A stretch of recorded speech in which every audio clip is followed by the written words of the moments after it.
Hi guys, and welcome back to the channel. My name is Sarah, otherwise known as Sarah Says Hi here on YouTube. I follow a ketogenic diet. I've been doing keto for the last 14 to 15 months, and in the past 3 months, I've been doing keto with alternate day fasting. In this video, I'm going to explain what my new keto plan is and kind of explain to you the reasoning why I'm changing up my plan from just keto and alternate day fasting. If you're curious to find out what my new plan is, stay tuned. Okay, I am really into Dr. Mindy Pelz right now, and it's only through her that I have decided to change up my keto lifestyle. If you're not familiar with Dr. Mindy Pelz, I will put a link for her channel down below. She knows a lot about fasting, a lot about the ketogenic diet, and then specifically the ketogenic diet for women over 40. And she really addresses how the keto diet should look like for women, either just before menopause, during menopause, and post-menopause. So I will just throw it out there right now. No, I am not going through menopause right now. I'm 44 years old. I have a regular cycle. However, I have noticed that occasionally I spot in between my cycles. And this is starting to concern me. It kind of just gets in the way. It's bothersome. I didn't really think anything about it. I thought, oh, maybe it's just the pill that I'm on, because I am on a birth control pill. I have mixed feelings. Like, I'm not ready to get rid of it. I like it because it helps keep me regular. That's the thought that I have, is that it keeps me regular, because otherwise when I was not taking the pill, my periods were very irregular and they were very long. My periods would sometimes be 7 to 9 days. I'm so sorry if you are male and watching this and you have to deal with this. If you're a male and just want to click right off, that's fine. But I will say that what I'm going to talk about, how I'm going to implement my plan, Dr. Mindy does have males also do the same thing, only not so much with the cycle talk, but she has another protocol for them to follow. And then in a previous video, I had talked about my hair loss. Like, pretty much 3 months into keto, I started having hair fall out, and that lasted for about 4 months. And then the hair wasn't really falling out as much, but it's still very thin. A sign of low progesterone is, one, you're going to have spotting, or you could have irregular periods. And then your hair could be thinning or falling out. So those were the two indicators that really jumped out to me. Obviously, I have not gotten my hormones tested, and I probably won't bother getting them tested. I'm just going off of those symptoms that sounds like maybe I have low progesterone. So low progesterone is going to happen to women as soon as we hit age 40. It's just going to start slowly declining. There's no way around it. You can't just think that you're immune to it, because it's going to happen. Specifically, it happens to women between ages of 40 to 50. At 50 to, I think, 55 is when women start going through menopause. If you're going through menopause before 50, Dr. Mindy says that's actually very abnormal, that you should not be going through menopause until after 50. So really, this video is going to be targeting women that are ages 40 to 50 that have somewhat of a cycle still, or have a regular cycle. What is significant about progesterone? So progesterone keeps us calm. It's going to help shed the uterine lining. Thyroid function is directly affected by your progesterone level. And signs and symptoms of low progesterone could be, like I said, if you're spotting, or if you have irregular periods, if your hair is thin and falling out, headaches, migraines, mood swings. The significance of a normal level or a higher level of progesterone is to prevent those things. But the other thing is, it's going to help keep estrogen in balance. So there are good estrogens and bad estrogens, and the bad estrogens are the ones that are found in plastics. Dr. Mindy talks about all of this. If you watch her videos, she'll explain it all to you. So estrogens actually protect us from cancers, heart attacks, osteoporosis. And if your estrogen levels are low, then there's an inverse reaction between insulin resistance and estrogen. So if estrogen is low, your insulin resistance is going to go up. If your insulin resistance is up, that's actually going to prevent you from weight loss. And studies show that if women have low estrogen, they are 3 times more likely to be insulin resistant. I do believe that I am insulin resistant. My ketones hover between 0.5 to 0.6 millimoles. I don't ever see any higher of ketones. It doesn't really matter how strict my carb intake is. The only time that I've ever seen my ketones reach between 1 and 3 millimoles was when I did Stephanie Keto Person's, her protocol of eating the ketogenic diet. I ate 200 grams of fat every day. And if you want to see that video, it's right here. And I was miserable following that recommendation. But actually, when I think about it now, what Stephanie Keto Person recommended is very similar to what Dr. Mindy Pelz recommends. Dr. Mindy has an ebook called The Menopause Reset. Again, I'm not going through menopause. That's just the blanket, that's just the umbrella of the name of the book that addresses women that are premenopause, that are menopausal, and postmenopausal. And then she has, like I said, depending on where you are in those stages, she has a different protocol for every one of them. How she wants women to follow the ketogenic diet, she calls it ketobiotic. And to be ketobiotic, she wants you to have 50 grams of protein, 50 grams of net carbs, and 60% fat, good fats. Again, she doesn't say how many grams of fat. She just wants 60% of what you're eating to be good fats, a good fat source. However, she has very strict protocols as to certain days of the month where you don't abide by that. So that's the base foundation: 50 grams of net carbs, 50 grams of protein, 60% good fats. So I'm going to show you how it differs. This darn ring light, I'm sorry. Okay, so this is a little chart to show a monthly cycle, that's me, it's what I have. So on day 1 to day 11, I drew this little hump here. There's a red one here and there's a green one here. So the red one here is going to indicate the days that you are supposed to eat estrogen building foods. She calls this the estrogen surge.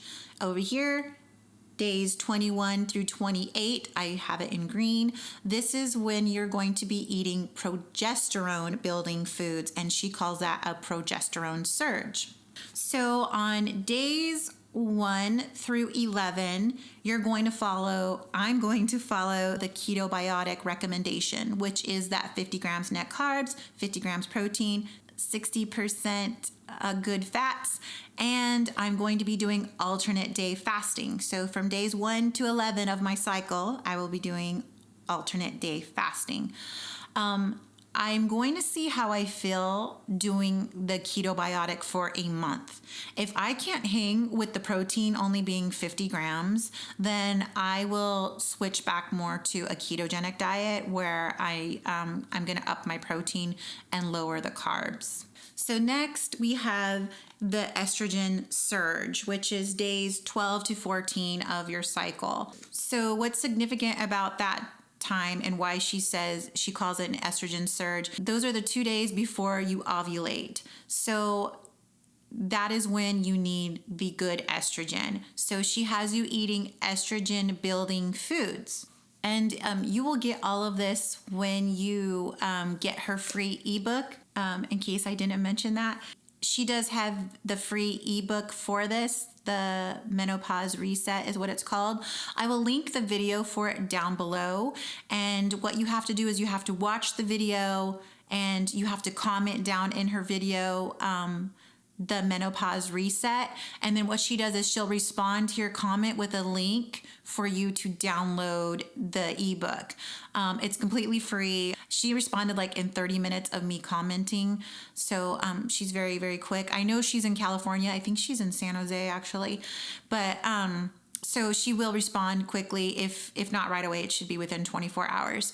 But anyhow, so you get the free ebook, and all of this is detailed. All of this on how you eat. Plus, if you're going through menopause, if you're postmenopausal, she'll address that as well. So she has the list of foods that are the estrogen building and progesterone building. I will tell you them right now, just in case you're curious. And also, I did further research because she was kind of vague. Like she would say squashes, but she wouldn't say what kind. So I kind of did a little bit more research to find out what foods she was exactly talking about. Okay, so for estrogen building foods, seeds, it's going to be flax seeds, sesame seeds. Fruits are going to be berries, particularly strawberries. She mentioned several times in her videos. Apricots, peaches, oranges, and dates. And actually, she does say dried apricots as well. So she says actually a lot of dried fruit. For veggies, it's going to be carrots, alfalfa sprouts, kale, celery, yams. I consider yam more a potato, but I guess not. Cruciferous vegetables, broccoli, cauliflower, and Brussels sprouts. Olives and olive oil. Legumes is going to be lentils, peas, pinto beans, chickpeas, black peas or black beans, turmeric, thyme, sage, and garlic. So again, during that estrogen surge, so from days 12 to 14, that is when you eat those estrogen building foods. During that time is when you're out of ketosis. I will be out of ketosis because you're eating fruits, you're eating a lot more vegetables. And so during this estrogen surge, days 12 to 14, she does not want you macro counting. So you are not following the ketobiotic macros that she had set up.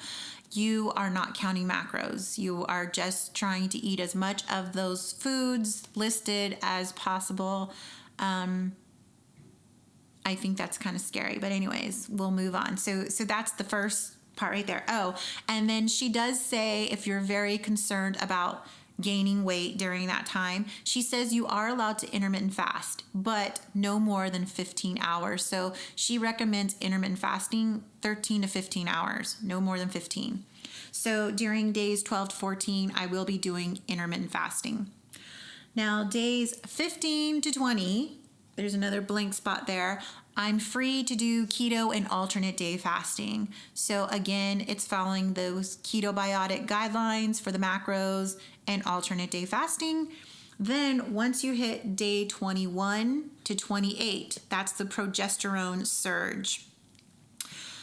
During that week, you are eating the progesterone building foods. So the progesterone building foods are tropical fruits, including mangoes and papaya, citrus fruits, specifically oranges, legumes, black beans, lentils, quinoa, brown rice is also in there.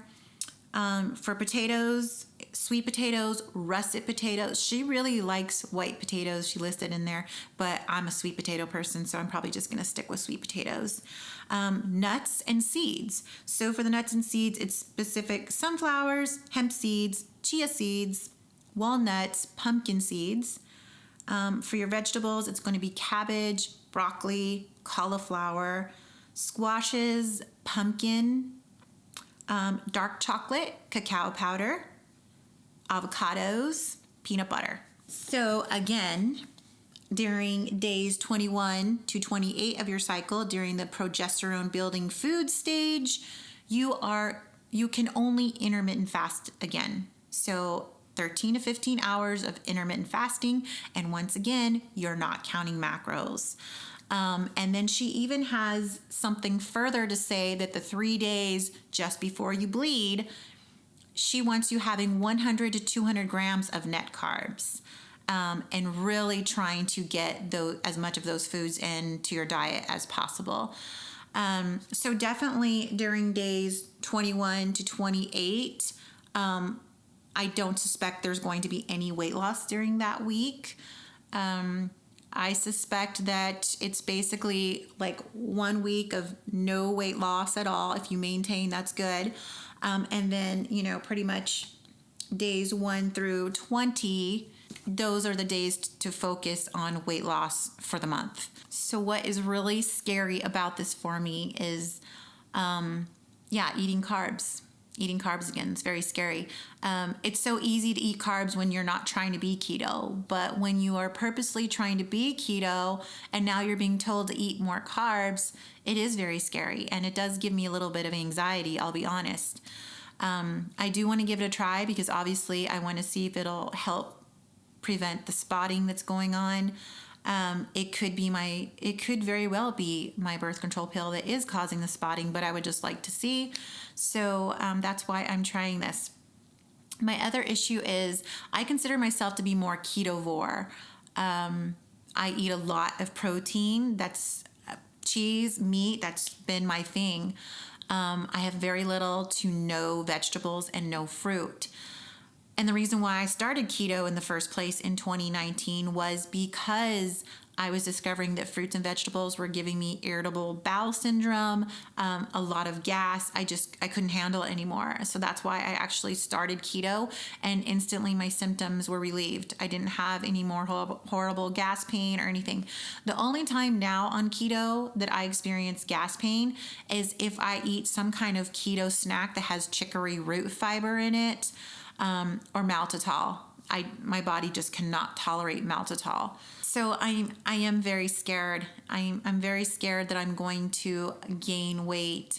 I know once those days hit where I have the alternate day fasting that I'll be fine. I'll probably feel a little more secure on those days, but it just scares me. And I'm also concerned about the low protein because, like I said, when I did Stephanie Keto Person's macros and I was having really low protein, I want to say that hers was like no more than 90 grams of protein. So Dr. Mindy's suggestion is quite a bit lower than that, that I felt I was even miserable then. So like right now, I'm not supposed to be counting macros because this is my progesterone building week right now, my first day of building.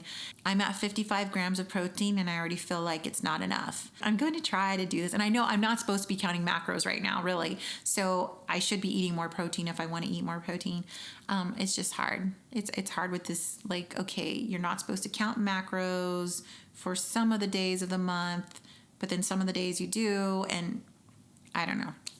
The other thing that I'm doing is I'm reading the Obesity Code by Dr. Jason Fung. Anyhow, I know that he does not believe in calorie counting, and Dr. Mindy also talks about that in several of her videos, that Dr. Fung believes that it's not a calorie issue that made us gain weight and makes us hold on to weight. It's insulin resistance, which you do combat insulin resistance with the ketogenic diet. That's how you help regulate your insulin.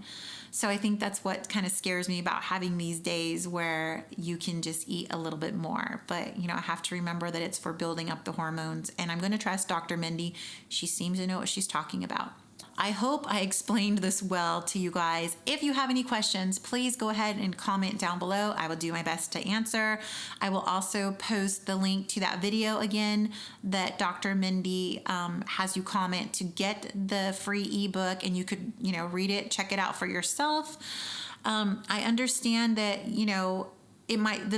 my video updates might be hard for some people, especially when I'm doing the progesterone building week, when if I show you guys what I'm eating, you're going to see carbs, you're going to see fruits. And if that's triggering for you, then, I would hate to have those up there. If you guys still want to see what kind of foods I'm eating on my progesterone building days, then please comment down below so I know, and I will record a video on those days.